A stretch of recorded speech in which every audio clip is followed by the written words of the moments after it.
haya yuji wala si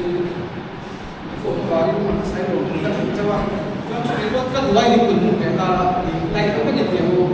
để cho sao cái mình làm cũng biết rồi bắt đầu này mình làm sẽ biết rồi là cũng biết rồi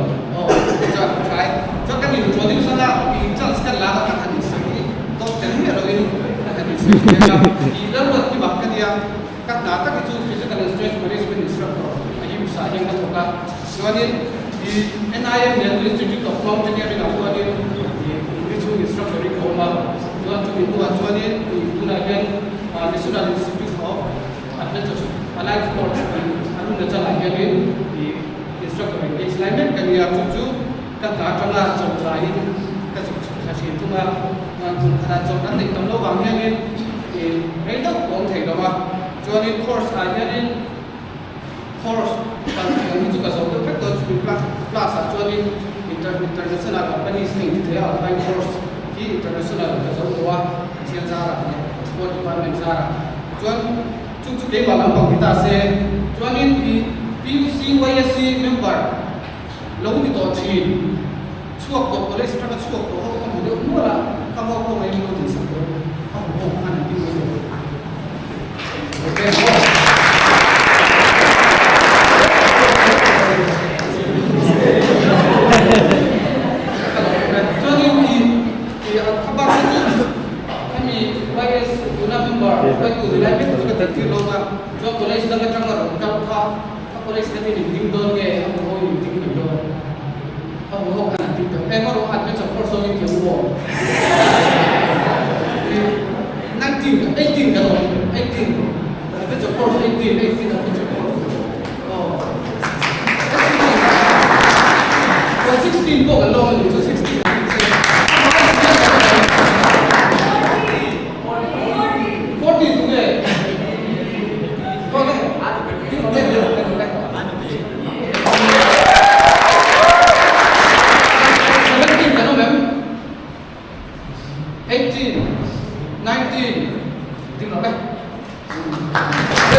adventure sports adventure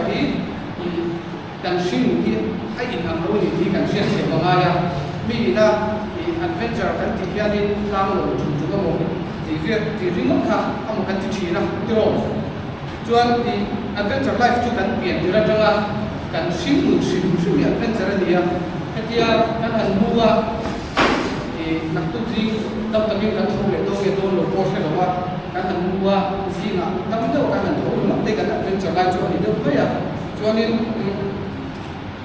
chu adventure ni kan tu lo ko ti lu la kan sim ya adventure ni wa ya ni tu lo te ko ni lo adventure kan kan sa sim kan ngai tok ve tu ni cho nên adventure sports bi ga kan lu do la adventure ti ka ni adventure chok le adventure sports bi ka dang ang karon sei chu kan ya adventure sports cho nên ngang nge shit thiệp thế mo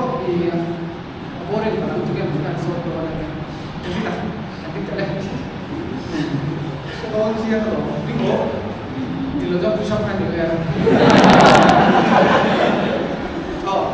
adventure sports kata lain kata sih ada ni ni kan saya dari soal sport rappelling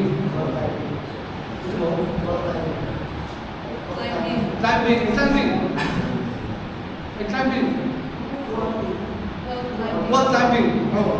kan itu artikan ni jangan kan ni le first ada 24 tak ada yang ngomong karena kayak jadi kok ini boleh minggu sampai kan belum kecil ulang minggu kan itu bocil lah kok kan tak titik dia udah ini kan itu coba ini kan mengenai itu saya betul climbing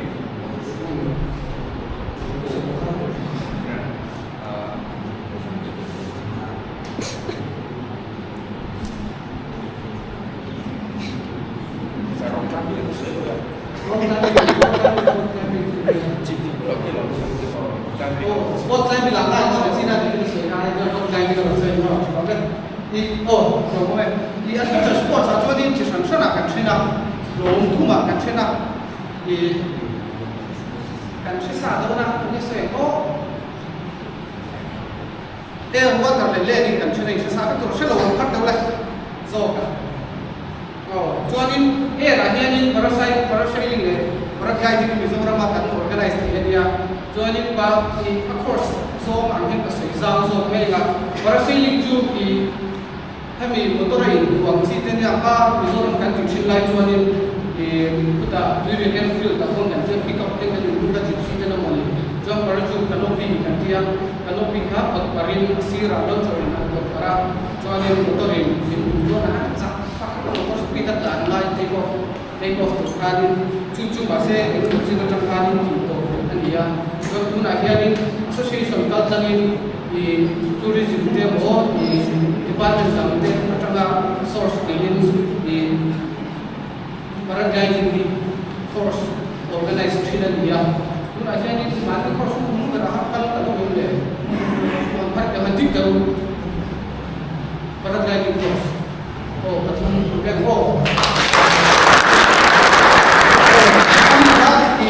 सरकार टका स्पॉन्सर दिया एनईसी टका पैसा लुटा ये मासाइना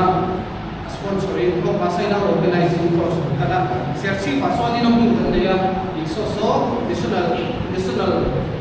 आंगा national level on to one dia flying science safe for Cambodia so di alakal le tapo akal trian ni ka P1 P4 itu apa P3 P3 so chuanin i anbami ta ho kala khanin zira PC ta ho kan ma zira PC ta ho kan ma ni ho ka i course an su kan le to bi ngai ma building a ho chuanin ka ho ka course an kan lu khanin i paragliding pilot license delhi tangin an tu ya license an ya an ho na an hun i cha ma kami abu dakar ho ki lu khanin tandem chu bi pur thing hong dia ta tandem pilot kha try le the ni chu sana course kan le fula dia chuanin bi chu an ti mu chuanin sum do le the ni chu mi sum do tu chuanin chu course an thu dia chu P1 P2 P3 an zo nuwa an kha an fly hun an nek da na sirin tandem course ka kalin an pass chuan ten de man nei ten chu SIV tiang la details sai lo nga chuanin ai ka Mizoram kan ti thei chin nan ye Mizoram kan ti thei lo ki tam tak lo ma kan ti thei vel thei tu si kan na ti lo chu ta se oi kumi ri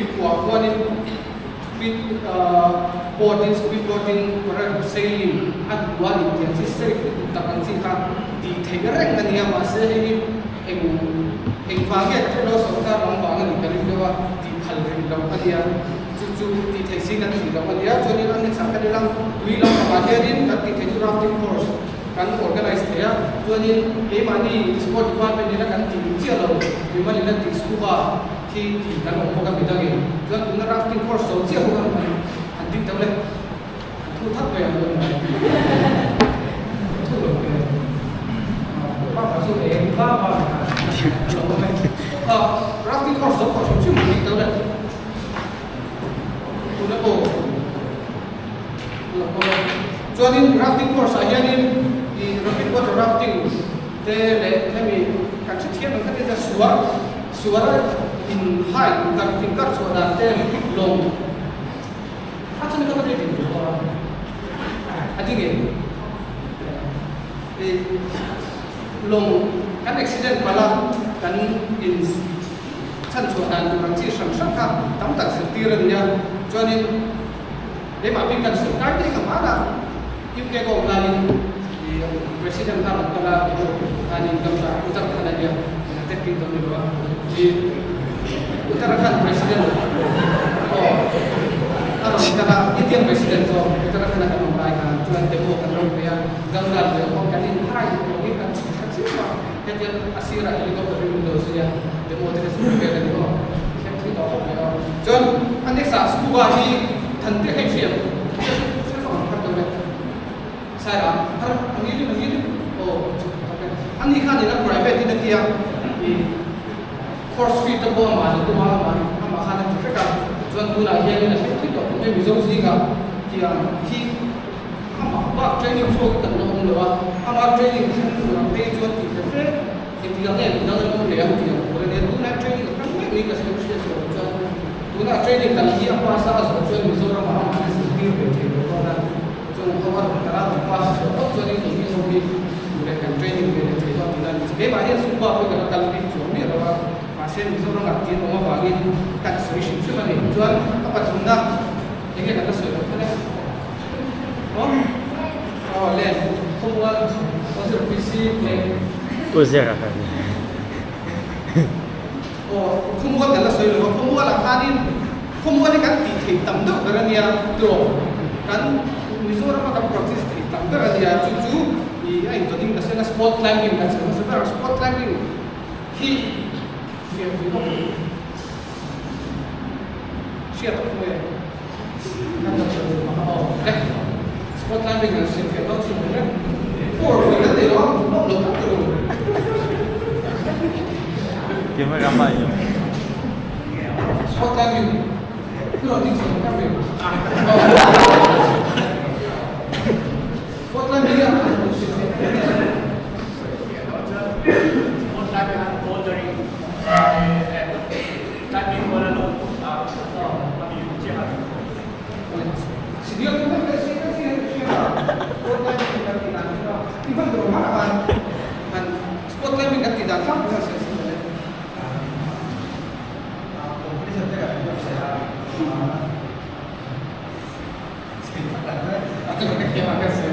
Sport climbing tiga di mountaineering adventure sport ini majuanin malai inputet pian pian jirpela juanin mountaineering ini lah belakang di hovela yang enku podian serang kumloba an manin lar sama an kal topa jo adventure sport ini mountaineering ini lar thelo duka hawa kan 1960 hovela kanin di Italy aku ada di tiada, masa tak mountaineering kan tiada, rock climbing te, ice climbing te kan tiada, mipui entu kan dari silo bang hianin, hemi hi mipui kucung lah hianin, mipui tu buntein di belu anti baga, Italy, uang yang bukan kecil lah, hanin di sport climbing, rock climbing, artificial sport climbing di dran pun dia, tu bilang dia tu hanin di mipui na buntein, mipui na lâu out thấy để just cái mà ngã anh thì kami trong cái đồng cái sự việc khác biệt just sport climbing anh thì thùng mà anh train à thì thùng anh train là just speed climbing hoặc speed climbing thì cho nên vâng anh lốn body đâu anh ốp sau khi mình anh đi đâu ra tổ anh train hết sắp rồi ha anh đi cho nên là cho nên bouldering cái bouldering chú fit so anh đi hai thì mà anh quay xin tu của mình anh lốn cho nênคนแล้วรูทาร์ตักตักเองก็อีกว่ามีนั่นว่านั่นชวนป้าไม้ชวนลินแคมปิ้งกันเดียลินแคมปิ้งชวนนี้อันไว้ชวนวิเลย์ว่าวิเลย์กันช่วยกันเลยวิเลย์ช่วยเราสักครั้งให้เลยวิเลย์ว่ามีอันไว้ชวนกันวันสร้างคุณมันเล่นเกมมาชุดอย่างชวนนี้มันเป็นที่สมองชีวิตจิตของมันอยู่ชวนคุณอะไรนี่มีส่วนมาเยอะนี่Dengan mau politics wahan asli sebenarnya kalau kayak gitu apa macam ini bukan le macam ini bukan wahan modern hil yang zoom le tu lah yang kan dia so itu pun betul lah bukan ada yang kan zoom le tu apa dia kan le kan dia juga dia pun ada kan le itu wahan lah kan tentu mungkin kayak gitu oh legal tapi lah kan team champion kan ini yang harus saya jadi coach kalian dan dia sudah Moses sekarang kita bukan dia ada sebenarnya apa tujuan kan next dia tujuan rock climbing di kan zip dalam itu masa Mizoram ada practice di bawah di mana kan geografi lah Mizoram kan mungkin kan bisa Setelah mereka dah komplit dia. Oh, setiap hari orang sendiri yang itu di cangkap lawa masih benar saking tak tentunya dia. Jadi acan lawa bang dia ni han waidon kan itu han waidon han dom cia dia tak kek tak sih nak le piton nak siapa piton kita tu orang kan sih nak kita suatu bahan dulu bang. Katian dia kan dom kanin ini zero bagi safety level kan dia mengatakan mau coba lewat mereka kelar sebut top nilai dulu ketika kadang cincin apa itu Red Bull kami dia kaji terus mereka kan kalau doa kan lain kaji bagi kan ni bahkan nilai kan boleh top nilai kan sudah top dari luar juga kan luar jual anti trainer kelas tu kadang safe kalau kita nak jual next di buku kering mandi apa perlu terus untuk kita tahu ngetiang oh tapi bagi ngetiang ke omah tuan buku ini Mizoram aja ni kan tinggi ada media masih Mizoram buku dia teknikal kan ya mereka dia fisio ko kalau buku hati itu teknikal untuk lori masih kakak tulis status tertentu masih Mizoram aku experience mereka ada juga dalam itu selama kali hidup yang jual ini til transport juga tu kan dibayar tu kan di muifa ka puksen tu kan muifa ka puksen tu kan lu tu sama kan oh itu mungkin sama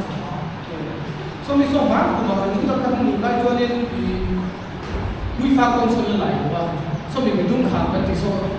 view point so akan dan jangan drive orang hari cawang kan betul betul sekarang cuma oh dia lebih kasihan dia kan cawang macam level aja sih tentang dia di mana dia cawang ada cara cawang tak tahu apa jadi tahu apa betul kan di pasaran kan cawang kamu kan hanya cucu di gypsy kan tu ada di 4-wheel kan tu mungkin bahan sampai betul mana pokoknya kan tak sih untuk truck 4-wheel so betul ada setiap cuma aja ni cuma hantar kawan jun akhir acak kita nak kita lambat khai sesuatu yang force besar dia pun cuma kalau soalnya bukan sekali candu tu nak cuma faham ya data tu ni kalau data tu nak cuma sana ni apa kalau nak usaha teknik kan tu apa masih tak lama tu anak tak kena program dengan satu bukan faham data dia di tamu itu faham tamu tetap ada apa yang dan get your phone something to do in a program na kan comment ka mi se jon next actually India ma chak practice deu ra ki thil pa ka ma rappelling hi adventure sports ni pa khata ka hi India ma fi khen kan le ya ung le ya pe jon rappelling competition te le ya wa chak de mo ki pela ne jon foreign jon rappelling hi a sports ang inan nai lo climbing te te jumping te te ang wa thang na ho na ni thina se India ra pai chuan in zora ma chak ko ni lo kun da ba ko a game pa khata na ne ko ba chuan rappelling ka threat ro o chuan jumping ka thia jumping is san san lo ma chuan ni ka se za lo ma chuan alpine course ang lu dam adventure course aku ini ni macam kan kalau kita asal kan kalau ni orang asal itu ni asal itu nak lain lah. Ada tu PowerPoint itu dah jauh tu orang lain. Ini muncul kan? Hai. Di adventure course ni adventure atai tu. Sekarang ni ya di engineering school lampang kelas jom dan kelas 10 ada dia. John adventure course John ni adventure hike sports function ami le air water ho ka a basic in kan zero vet lang kuya ni tuna adventure 24 ne te ta ta to ni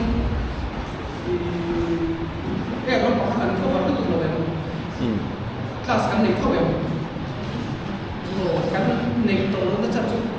kami course air ka course ta kan to hi va ga ni ya ma se pa mi ho chu ni sia ga kan practice lo kon kan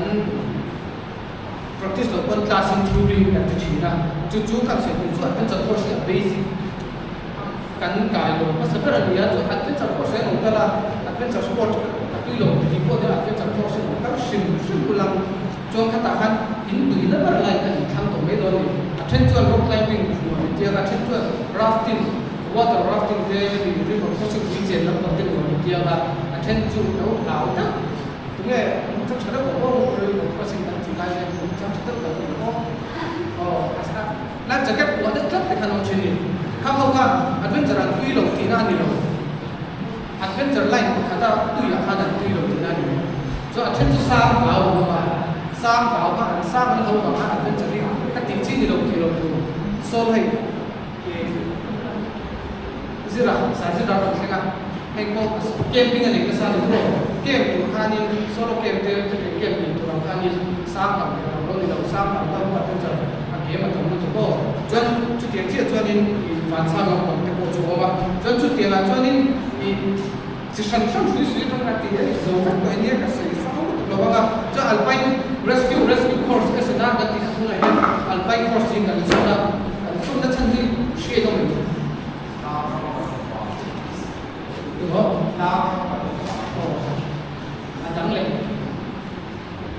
hai chiang đâu sợi thế đâu Alpine ông gì xem ví dụ rằng xem rồi vai trong cái sợi đâu đi Alpine có nó kêu là Alpine chữ line này Alpine boleh kata dia hamaरा kan sử dụng từ đó I'll explain it to you later on. ठीक है? Bài tôi đã khóc với tôi. Kan di khóc cho nên là một phần là kan tí chầu đó. Last cái là nhân tất cả. English cái là cho nên bài trong này là cái gì? Ví dụ trong kia cái là đồ số cái ví dụ trong cái là trong khoa sử dụng là cái tiền ví dụ trong cái thì cái điều mấy à? Support technical lắm mà là cũng trong cái là chúng ta class cái này cho nên Ibas aku dah celah tengok Hindi kan tengok jual Indonesia kan tu sudah cuba jual ni masa tu jual tu tak ada bagi tu pengen gantian tu compang tu ni akan mampu yang siapa dia banyak kan kilometer jual Alpine tu lampang di Sabang dia France le Canada USA kan France Andra ni nak patah Islam apa jual kumi antlang lom dan in joy Alpine style suah kan dia jual kumi tlang lom Alpine style kan tim macam tu cuma Mizoram ko tiada jenis apa Mizoram hianin apa kan search and rescue kan dia search and rescue force kan tikhanin a search lampang a hi kan ko ba thei tu lo ba hanin a search kan jon mi lo accident ta se lo si ta se lo ko ta se a ko zura kha training kan impact ni thei lo hanin a search la ka pe sai na find rescue ya hanin kan so mi da si bang le lang chen chia khan vela rescue tu na khan kan ni su lo bi ka tuna hian keyword member exam le ko chu ka chiala pati keyword member han tin le o to ko keyword member ho hi tuna job and rescue le der te ko le dia an ha ko ka chu dia chuan in keyword member ai rescue le ko chu tuna hian ka ni anin dia anin concentrate ko chuan chu dia an chuan in mi chan chu ta te kham a trong mi la chu ta te o chu zo zo rong la chu ta te le try to first it le zo le try to le ko ka kan ni chu chi na chuan in mountaineering course i samo ka ni ko ka tu su atia ba se le ma ka su si ala ta ki dia zo zi na le ma sia lo chun le lo se chun ka dia ko me la kia le ko me zo ma ya tu ma ta lo lo ba Mizoram Korea. cái gì xảy ra tiền tất cả sự lo nó sẽ được được tiền đi cái pháp bảo xe cái sự cả xe nó sẽ được lên một chút cái gì chủ bản thân sao tôi mình đặt xoay anh cái chặt phốt xe nó là chúng ta engineering in chỉ thủ chuan thì chúng ta hiện India là hiện institute civil Việt Nam và bằng mà chia được không được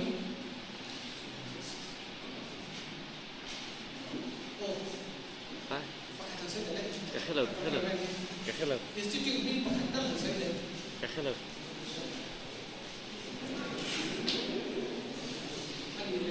mata ni saya tu ni mas saya dah sentuh kan saya tahu ni plus apa Christmas kah ni masa Christmas urut ni kan ni mas timur saya kan urut sana saya sih bahkan saya urut orang lain itu kah Korea Christmas ni lima sona atau yang betul dia kami kita lima sona atau notice laksa highest peak sebentar tu bahan bukan dia macam itu kau betul lima saja berkata contoh dalam aja ni siapa institut itu berkata HMI di mana Mountaineering Institute ini lima sekolah kecil National Institute of Mountaineering and Adventure Sports. उत्तर कसी में क्या है? नीम. हाँ. अच्छा. नीम का full form क्या है? National institute of mountaineering. आप कहाँ से हैं? उत्तराखंड. कहाँ पे? उत्तराखंड. उत्तराखंड. अच्छा. ये चार सरकार के थे. नीम में. तक करो. jadi an profit tu yang dia terkena an mereka anu berata profit tu nak masa saat dia pun sampai kau jadi ini dia Darjeeling mau kerti kita cara apa kita tu kalau tu kita samu tu dia kalau tu kita kalau tu tapi apa tu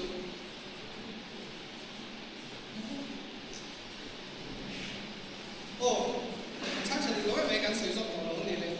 thì trên kiểu của các bạn nào lại đây là chung hậu cho nên basic mountaineering là cần thấy à, basic mountaineering là cho nên mountaineering là basic cần gì ra, cú na adventure course cho hậu tan thì cho là sử dụng chỉ là adventure course ví dụ là A grade tan nhân technique là với được hạt xếp ở mà chủ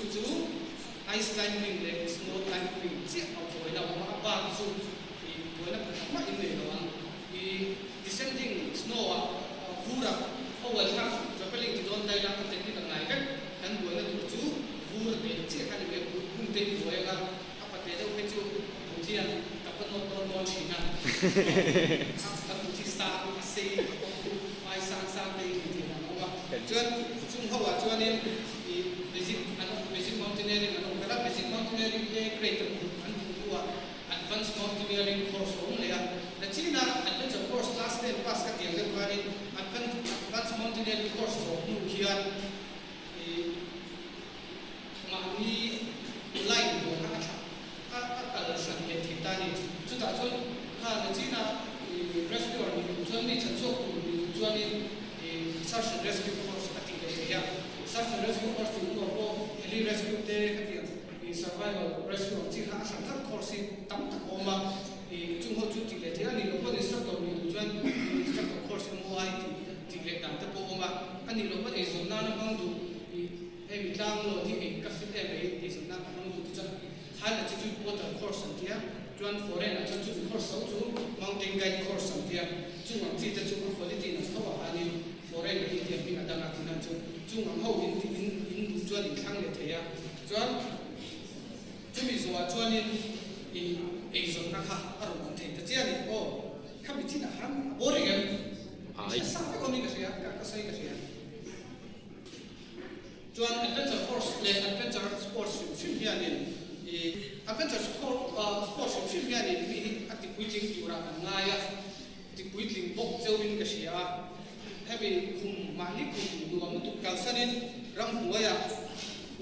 meta changlu tu kanin ron muwa kami ro ko kani asin chu azil tir chu mani khu ma ro nom si ate so kha in thebek to tro khatia ka adventure course anom nam le alo tin na ani adventure course ro hi class in exam in sem exam in fair chu ka sa ka ko hen ro si se adventure course kal to an repeat chuan kan dera on selulang kan lo action kan lo la adventure course so to chu fail thiang ani ro an ti hetlaya nuam sa class work le hazir thai hitil har ani lo wa ai har adventure course an tin hem tu khang ngop ko adventure course ko na ani ya adventure tui ta hi mu thei lo no insomnia nei kan ma phar to chuan dang le course ro ka dang bai course ka game what 20 third ani le adventure course ki ro ka lai ni samni ni ani ai adventure course tui tak ki zui bok hian in samni nei ai lo chu thil chia ga ni adventure course no ka lai samni nei chuan ni sang khata sang khat se ta lo joy ka tiam ma ba chu chuan thil pa khat le chu I adventure tui tak adventure kan tu sport cha bin lo tui tak hian depression nei lo to depression nei no mem depression nei lo chuan in back ulang ram mo ko kem lo are me ni le kin ke kan lo in book tu sa ulang I sana lao to mu ulang depression nei man lo re ni san kwa sa me depression le ki hum tum kan om chuan in adventure hian in YSC member hian lo bot lu nge le chuan life experience ko khat adming na soi lo kan unau in hin kan ke chak an unau adventure course pathum in zo tua alai mi khan depression khan lo le ya in ti rum ta bon tung hial to han adventure course lo kal zo chu an lo ko ba are okay atia tu chen hian na te unau an la alo chung te chu lo na kan adventure ko kan ke mani boy na kan lo be ba ko na an ko chuan ei zon na ta ba ti hi zo nei nei ble ei zon na ta ti lo song kha ti ma be ti ka sa ti ti do lo an har de le ba kha ti ko thun pa ni ma ba an ti ka lo se lo ka pa ni pa ma ko se ria dinuru wa so pa ni churu le ngan dia tak boleh tidak sana. Kamu saya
chi na ka thil soi tira ha kan cha hi level level ka tira education level class 10 passing is na fa to SNR se albai te ti ho so na in tu kam tu na hian sokar na ka thoka ni sokar na ka thok chung chung po hian central home ministry min on phone ran TAT arun chau ko ki syllabus ka thena to ko mi pa ho kan ka tan chu bi ta kon voi tum bai kin ka la bai ta kan on TAT ni perfect khatin chuan tu na nga ko che ra ka niam ni sei thei lai lai kan sei thei nga I an ma ni pay scale ko ni guest instructor tinga ka pay kan thei per to I tlang meter sang jil chung la ron to course SNR le tiang zo to level a khanin an ma ni pay scale la pay sang thei per ko ni to thian za export department le chung te za voi khat khat ka su chang ko ni ka TAT ni pe to sim ru sim sa ni lai ka thei ya chu tiang khop chuan na tama chu chu mi ba ka le sui ta ni me chia chu advanced mountaineering ni zo ro na tam no to I ma chu ti lai ta chu na jing han Mizoram ni ti Mizoram chu tam no to chu ni thei thau I ma se chu ta chu Mizoram po tam je chu ma ni ro da han kan ti fai do na ni hei share te ho ma pi ki ku ye po ta mi o tiang ho ka kan han ni lo do na Mizoram kan na Christy te point here Christy kon chu to ra do ra me na phone na ni Merchant in India mình on phone rank, các tiếng học tu học po training cho cái tôi duy cái ông lộc số cái này, chú vàng chuan cái zona này chuan tu na, chú các cảnh nó bắt đầu thế nào, đi mà sao thế chuan, rồi nó chả chú chỉ phải ta, cảnh dục công chuan, instructors bị chia bắt thùng mình này à, unqualified advanced mountaineering chia anh rồi. Mà xem bị chia bằng một tí mà nó sáng là vào những hàng thổ chú vẫn rất advanced mountaineering rồi nó MOI rồi nó SNR rồi in cần India ram je kia કોઈ bunga Uttarakhand કોઈ bunga Himachal કોઈ bunga dan ni là ko nai bunga pi takin bị chia tan chang sa tha ka ti zo ka sei tu ma dia I headline adventure course tu na so min tum chuan ni chú vẫn chuan in school nang ma ni school line wa mai a ko graduate đúng không trong nào vang Mizoram nào vang cái tiếng nhất là gì nó tiếng gì ai sang doctorate degree rồi ông một sang tập thành hành rồi nào ông xin nào vang rồi cái mà đi hiện cái chuyện phẳng trên hiện là gì cái mà đi cái bây giờ các bộ thiền nói ô cho nên khách thì ai hiểu là rất các xây nên thẳng thấu private company hiện thì nó còn chắc là các thiên gia là chú cùng li chú là có một số tiếng còn cho mình là có một số ya student tập tập cái này vài rồi heng ho ya thì adventure course rồi có na instructor turin permanent on tu bị bảo một cái chiang một rồi tiêu turin này nó chỉ là quay school phải nó phải cái quay school phải có post rồi tu mà mình cha mai rồi chuan các thùng đồ chuan đi bắt thùng thang đồ cái này chúng ta vẫn phải để cho nó cũng chân để mà nó lên đấy chuan na in tu tak tak ali chuan tam Nepal sang này thì thấy Nepal khi kan tinggal san chu Himalayan range ni wangin na an chu wang chuan graduate la chu mountaineering course zo ulang na in mu lo chuan no kam tar chat don dia chang kan zo ang kan sim chuan a tom nan thil dam an sai zu le mo mấy giờ xong các xe đất thổ cho phát ra phát ra lòng phải đâu mà hay gặp thật tiền là không mấy giờ đi các sợi phong thủy năng dù lòng nó chập ra chuan mấy giờ đi dù quân các sợi lòng dù lòng tụ mountaineering adventure tuy đôi là đi phải chuan mấy giờ to hạt tiền dù kia đi ăn cover năng thật sự về là ai mấy giờ fit phát lời ngay bộ như là mấy giờ mình dùng được cho nên thì lang sang nó chỉ là cái sự nó thô cần breathing cần exercise cái mình cần relax xuống cho tập say chào rồi mà sẽ mình nga cần cho nên cần chào cái effect mình chung mấy giờ xuống chia cho nên harap tập chuyện này mấy giờ long hạt tiền cho nên mấy giờ bom hạt tiền cho nên fitness cái ai fit cái mình nấu lắm cái ai các cái thể cho nó in lon về trong cái thể cho nó thì fitness ati chelo tu chuan zu ka soya ri phei chu lo ti re lo tu chi kha kha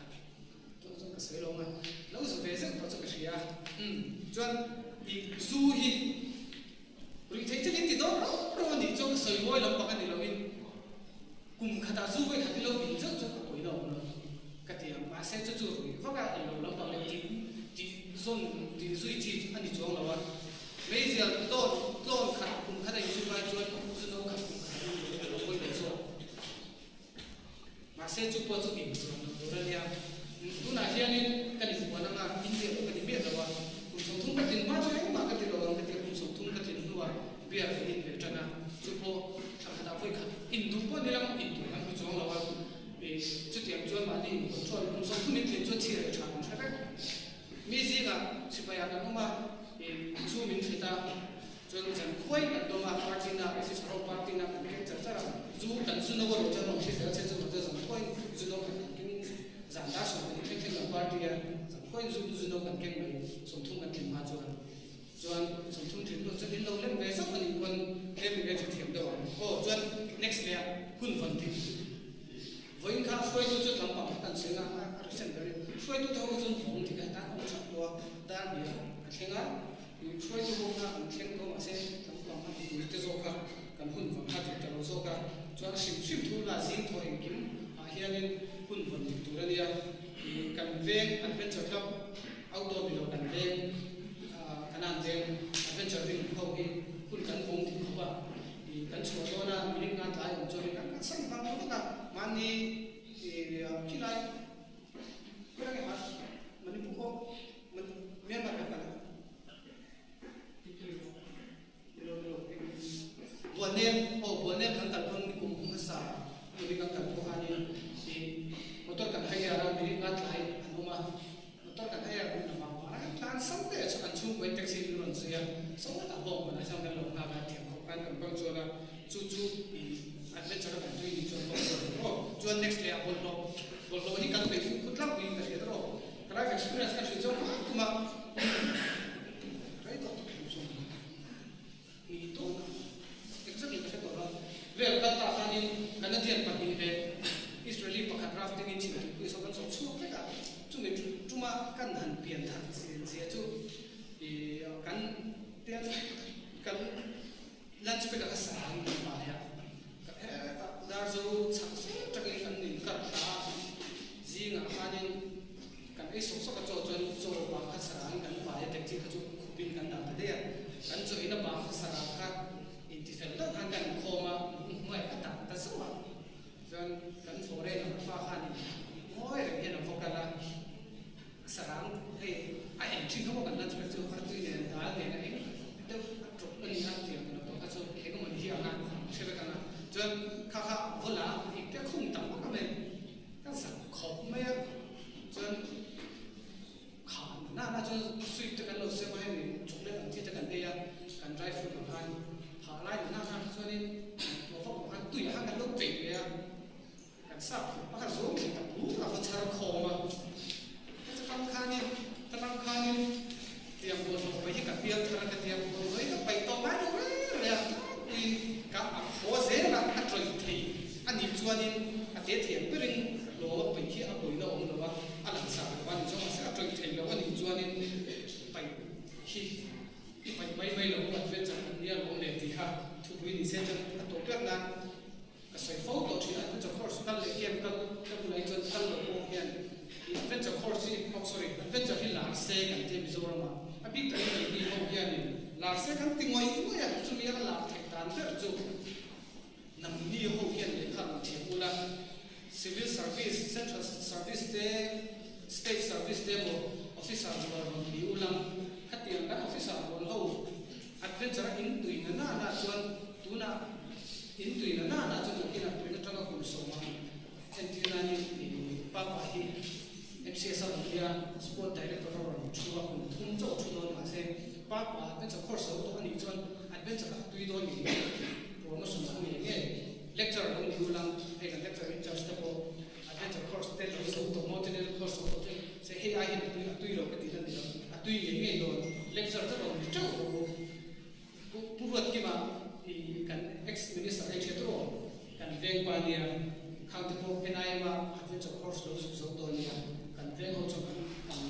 hong tang kai to e emele fan me pachak chak wa ni sin pok pok ben ve tu mi ka sai tu hatia adventure course so to le ele ta foi tu ram foi tu le so ka foi tu ten khan adventure ti la ro po tu mi lam na to ship ship ti kha ka sai chin do se ma se i so da nei ka no e sai vel tu e ko mi zo tu rio mi no me personal po